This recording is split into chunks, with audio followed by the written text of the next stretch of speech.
नमस्कार साथियों, Dadri Dastak news channel में सभी दर्शकों का स्वागत है। सबसे पहले आज गणतंत्र दिवस 26 जनवरी 1950 की सभी दर्शकों को शुभकामनाएं। आज जिला चरखी दादरी के अंदर गणतंत्र दिवस का कार्यक्रम बड़े ही धूमधाम से मनाया जा रहा है, जिसमें मुख्य अतिथि के रूप में राज्यसभा सांसद डीपी वत्स बीजेपी पार्टी ने शिरकत की। कार्यक्रम में पहुंचते ही सर्वप्रथम डीपी वत्स जी ने ध्वजारोहण किया। इसके बाद कार्यक्रम में मौजूद सभी को डीपी वत्स जी ने संबोधित किया।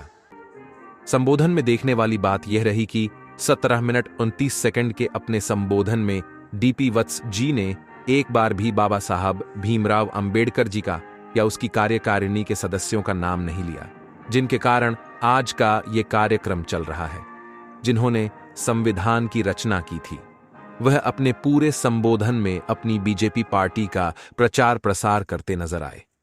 यह देखने वाली बात है। आप खुद देखा सुन सकते हैं, पूरे भाषण में कहीं भी बाबा साहब का या उनकी टीम का जिक्र नहीं हुआ। एकत्रित स्वतंत्रता सेनानियों के परिवार, बुजुर्ग, माताओं, बहनों, जिला प्रशासन, पत्रकार और छायाकार बंधुओं, प्यारे बच्चों, परेड में भाग लेने वाले पुलिसकर्मी, एनसीसी, एनएसएस और कॉलेजेस के कैडेट्स, आज मैं अपने आप को बहुत सौभाग्यशाली महसूस करता हूं कि दादरी में आके हम आपके साथ गणतंत्र दिवस की 75वीं वर्षगांठ मना रहे हैं। आज के दिन ही 75 साल पहले हमारा संविधान लागू हुआ था। गणतंत्र दिवस संभव हुआ बहुत से फ्रीडम फाइटर्स, स्वतंत्रता सेनानियों, क्रांतिकारियों की त्याग, तपस्या और बलिदान से, जिनमें सरदार भगत सिंह, चंद्रशेखर आजाद, राजगुरु, बिस्मिल, सुभाष चंद्र बोस, दीनदयाल उपाध्याय और बहुत से वीर और साथ में आईएनए यानी कि आजाद हिंद फौज के सिपाही और सिपा सालार, वो सभी ने भाग लिया और बलिदान दिया। गणतंत्र एक न्यायपालिका, विधायिका और सरकार और चौथा स्तंभ मीडिया में एक सामंजस्य होता है, जिसमें पार्लियामेंट इज सुप्रीम, मगर न्यायपालिका इंडिपेंडेंट है और फ्री प्रेस भी है। गणतंत्र परिचायक है सेक्युलरिज्म का, समरसता का। आज हमारा गणतंत्र एक सशक्त नेतृत्व के लीडरशिप में, उनकी क़यादत में विकसित भारत के रास्ते पे, प्रगति के पथ पे आगे बढ़ रहा है, गांधीजन है। आज इस गणतंत्र का, वैसे तो बहुत सालों से हिंदुस्तान में गणतंत्र रहा है, मगर ये 75वां जो वर्षगांठ है, ये मॉडर्न गणतंत्र की वर्षगांठ है।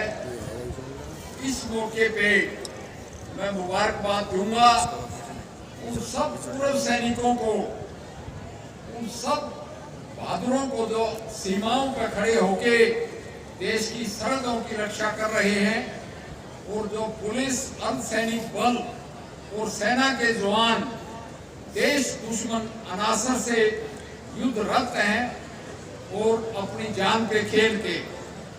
आज मुझे बड़ी खुशी हुई कि उन्हीं में से बहुत से एक्स सर्विसमैन यानी पूर्व फौजी जब मैंने श्रद्धांजलि दी वीर स्मारक पे तो वहां पे हाजिर थे। मोदी जी की क़यादत में देश का मान बढ़ा है। पहले हम अपने आप को एडजस्ट करते थे सुपर पावर्स के स्टैंड पे। आज सुपर पावर्स हमें देख के अपनी पॉलिसी एडजस्ट करती हैं और एक बहुत ही सशक्त नेता का और नेता रिप्रेजेंट करते हैं 140 करोड़ हिंदुस्तानियों को। वो जो भी सम्मान विदेश में बढ़ा है उसके मोदी जी के पीछे 140 करोड़ हिंदुस्तानियों की रिप्रेजेंटेशन है। साथ में अभी अभी आपने देखा 22 जनवरी को कि एक ऐतिहासिक काम हुआ जिसके हम सभी विटनेस हैं। राम मंदिर का उद्घाटन अयोध्या में। राम हमारा वे ऑफ लिविंग है। पूरे सब कॉन्टिनेंट के यानी उपमहाद्वीप के रोम रोम में राम है। राम एक वे ऑफ लिविंग है।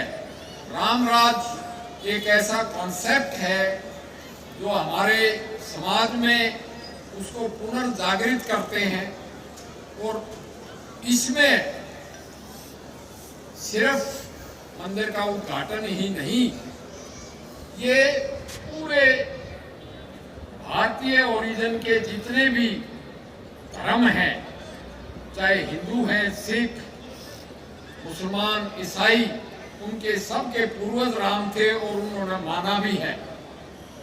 संस्कृति का मैं जरूर जिक्र करूंगा कि हमारा ऐसा राम मर्यादा पुरुषोत्तम है कि जिन्होंने अपने त्याग से मिसाल कायम की दुनिया के लिए। एक तरफ तो ऐसे एग्जाम्पल हुए हैं कि भाइयों को मार के बाप को कैद करके गद्दी धारण की, हुकूमत की, कैदो गजब की। दूसरी तरफ मर्यादा पुरुषोत्तम का उदाहरण है कि मर्यादा पुरुषोत्तम ने बाप के कहने पे यानी रघुकुल रीत सदा चली आई, प्राण जाए पर वचन ना जाए, वनवास धारण किया। साथ में उनका छोटा भाई और उनकी पत्नी सीता माता वनवास गए और बड़ी बड़ी तकलीफें सही। जब 14 साल के बाद वापस आए तो भरत ने जो राम की खड़ाओं करके रख के गद्दी पे राज करते थे उनको राज वापस सौंप दिया और राज्याभिषेक हुआ राम जी का। अब उनका प्राण प्रतिष्ठा हुई है। ये दुनिया में मिसाल कायम करने के लिए और हमारे समाज का जो लिविंग संस्कृति है, जो संस्कार है, उसको बढ़ाने के लिए ऐसा काम किया गया। और साथ में जितने इस कल्चर में, इस सनातन संस्कृति में विश्वास रखने वालों ने बार बार इस अस्मिता को बहाल करने के लिए जो कुर्बानियां दी, उनको भी हम श्रद्धांजलि अर्पित करते हैं। हरियाणा वीरों की भूमि है और डेमोक्रेसी को, गणतंत्र को, प्रजातंत्र को महफूज रखने के लिए, सुरक्षित रखने के लिए सैन्य बलों का बहुत बड़ा योगदान है। सभी युद्धों में भारत के सैनिकों ने जाके हिस्सा लिया और डेमोक्रेसी के लिए अपने प्राणों की आहुति दी। हरियाणा उनमें सबसे आगे रहा है। 1 रैंक 1 पेंशन हमारी सरकार ने दी। उसके साथ अग्निवीर के लिए भी 10% रिजर्वेशन हर जगह, और हरियाणा सरकार ने उत्तर प्रदेश सरकार ने आगे बढ़ के बताया कि जो भी आएगा हमारी सिविल सर्विसेज में, पुलिस में, उनको एब्जॉर्ब कर दिया जाएगा, साथ में एंटीडेट दे के। हरियाणा ने सेंटर की स्कीमों के साथ साथ एक्स सर्विसमैन को जो बगैर पेंशन के है उसको हरियाणा सरकार पेंशन देगी, फैमिली को पेंशन देती है। साथ में जो एक्स ग्रेशिया था वो 20 लाख से बढ़ा के 50 लाख किया। 367 सेनानी परिवार गवर्नमेंट जॉब में एक्स ग्रेशिया लेके एब्जॉर्ब हुए, यानी कि हरियाणा ने शहीदों का बहुत बड़ा आदर मान रखा। सबका साथ, सबका प्रयास और सबके विकास के साथ साथ हरियाणा एक, हरियाणवी एक का नारा दिया और पूरे हरियाणा में चहुमुखी समान विकास हुआ। 2024 में हम संकल्प से सिद्धि, प्रेम, भाईचारा और सामाजिक समरसता का साल मना रहे हैं। आपने प्राइम मिनिस्टर को भी सुना होगा कि जाति पाति से ऊपर उठ के उन्होंने कहा मेरी जाति है युवा, महिला, गरीब और किसान। वो हमारे लिए आह्वान है कि हम जाति तोड़ो, समाज जोड़ो, समाज की रोटी और बेटी एक करो। व्यवस्था परिवर्तन में हरियाणा पेश रहा है। आईटी का सहारा लेकर डायरेक्ट बेनिफिशियरी के खाते में पेंशन जमा होती है, बुढ़ापा पेंशन जमा होती है, विकलांग पेंशन जमा होती है। उनका आईटी के सहारे से फैमिली आईडी, शुरू में तो हमें बड़ा ओड लगता था कि फैमिली आईडी ने उठा दिए, मगर फैमिली आईडी बढ़ने से सारे काम घर बैठे हो जाते हैं। चाहे वोटर कार्ड, चाहे बुढ़ापा पेंशन, सभी ऑटोमेटिक आयुष्मान कार्ड, ये चिरायु कार्ड सब बनते हैं। और कैशलेस स्कीम, यानी आप जाएं कार्ड के साथ अस्पताल में आपका कैशलेस इलाज होगा। प्रधानमंत्री आवास योजना के तहत भी देश में तो करोड़ों आवास बने हैं, मगर हरियाणा में भी 36,000 मकान बनाए गए और 16,000 निर्माणाधीन है। मेरी फसल मेरा ब्यौरा के तहत भावांतर भरवाई, बागवानी बीमा योजना, पशुपालन और 14 फसलों का एमएसपी से खरीद करके हरियाणा देश में सबसे आगे है। इंडस्ट्रियलाइजेशन और इंफ्रास्ट्रक्चर किसी भी प्रदेश और देश की तरक्की की बैकबोन होती है। हरियाणा में लाइसेंस राज खत्म करके ईज ऑफ डूइंग बिजनेस का मंत्र आगे पेश किया गया है और व्यापारियों को, इंडस्ट्रीज को इंफ्रास्ट्रक्चर, इंडस्ट्रीज लगाने के लिए बहुत सुविधाएं दी गई हैं और रिकॉर्ड इन्वेस्टमेंट भी हरियाणा में हो रही है।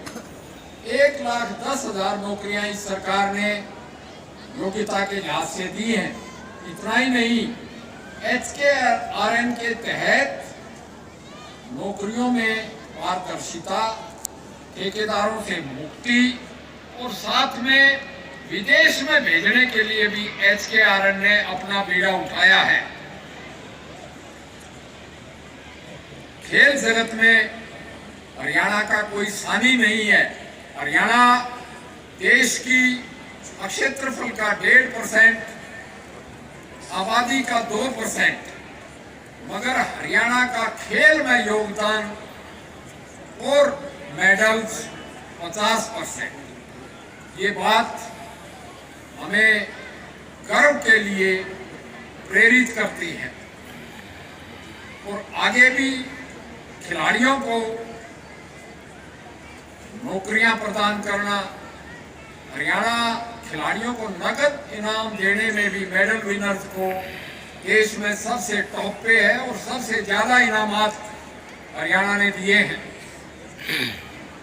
अभी अभी मैं बड़ा खुशकिस्मत हूं कि महिलाओं की पार्लियामेंट में रिजर्वेशन का 33% का बिल पास करके आए। मैं बड़े गर्व से कह सकता हूं कि दादरी डिस्ट्रिक्ट में भी महिलाओं का वर्चस्व है और हमारी डिप्टी कमिश्नर एक वीर नारी हैं। एसपी साहब भी महिला हैं। 33% रिजर्वेशन के साथ कॉलेज यानी के 76 कॉलेज हरियाणा में खोले गए 20-20 किलोमीटर के फासले पे। उसमें भी ज्यादा संख्या लड़कियों की। 3 स्मार्ट सिटी पंचकूला, गुड़गांव और फरीदाबाद, जहां पे रोल मॉडल सारी सहूलियतें अवेलेबल होंगी। इंफ्रास्ट्रक्चर में 9 वर्षों में 33,000 किलोमीटर नेशनल हाईवे और हाईवेज की काया पलट की गई, जिसमें 7,000 किलोमीटर नए रोड बनाए गए, 72 किलोमीटर ईस्टर्न फ्राइट कॉरिडोर और 506 किलोमीटर वेस्टर्न फ्राइट कॉरिडोर, और साथ में सराय काले खान से करनाल तक का एक स्पेशल रेलवे रूट बनाया जा रहा है। इसमें हरियाणा सरकार पार्टनर है। हिसार में जो अंतरराष्ट्रीय स्तर का हवाई अड्डा बनाया जा रहा है वो पूरा होने के करीब है। उसके बाद हरियाणा की काया पलट हो जाएगी और हिसार की खासकर। दादरी देश का, हमारे प्रदेश का सबसे नया जिला है, मगर इस नए जिले में सरकार ने ये पूरी तरह से इंश्योर किया है कि उसको ज़्यादा से ज़्यादा ग्रांट दी जाए। लघु सचिवालय अभी अंडर कंस्ट्रक्शन है। मेडिकल कॉलेज के लिए जमीन निर्धारित कर दी गई है और स्टेडियम के लिए भी जमीन का निर्धारण कर दिया गया है। पुलिस लाइन और नई जेल का भी जमीन ईयरमार्क कर ली गई है। वाटर लॉगिंग से निजात पाने के लिए गांव में कॉन्ट्रैक्ट हो गया है और दादरी की वाटर लॉगिंग से निजात पाने के लिए भी असरदार कदम उठाए जा रहे हैं। मैं बड़ा सौभाग्यशाली हूं कि मैंने अपने राज्यसभा के कार्यकाल में धारा 370 को निरस्त करने में भी बटन दबाया, 3 तलाक को निरस्त करने में भी बटन दबाया और बहुत से कानूनों को निरस्त करने में बटन दबाया। इसी को हरियाणा सरकार ने भी फॉलो किया है। मैं एक बार फिर इस पावन मौके पे आप सबको मुबारकबाद देता हूं और हम गणतंत्र दिवस मनाते रहे। भारत जगत गुरु बने, दुनिया का सरताज बने और सशक्त भारत हमारी सैन्य बलों की सुरक्षा के दायरे में आगे बढ़े। जय हरियाणा, जय हिंद। बहुत बहुत